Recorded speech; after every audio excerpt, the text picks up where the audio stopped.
সন্তান কেউ নেই, একদমই অসহায়, আত্মীয় পরিজন কেউ দায়িত্ব নিতে চায় না, সেই অসহায় মাকে নিয়ে ওনার অমৃতালয়।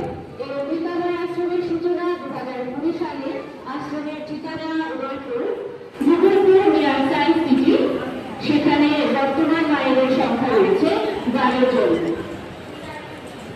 এবার আমি চয়নিকা ভট্টাচার্যকে সংগঠনের জন্য অনুরোধ রাখবো সম্মানীয় ডক্টর মুখশ্রী সঞ্জীব সাউজি মহোদয়াকে।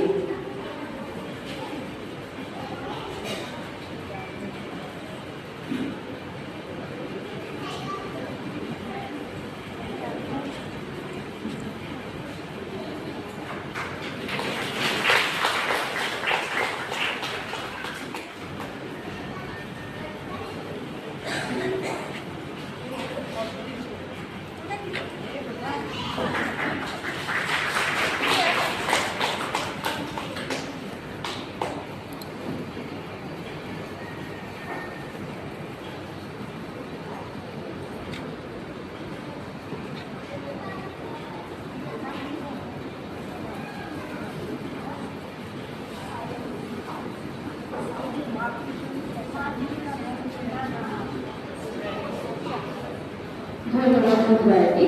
এবারে আমি চয়নিকা ভট্টাচার্যের কাছে অনুরোধ রাখবো ওনার জীবনের অভিজ্ঞতা আমাদের সবার সঙ্গে ভাগ করে নেওয়ার জন্য।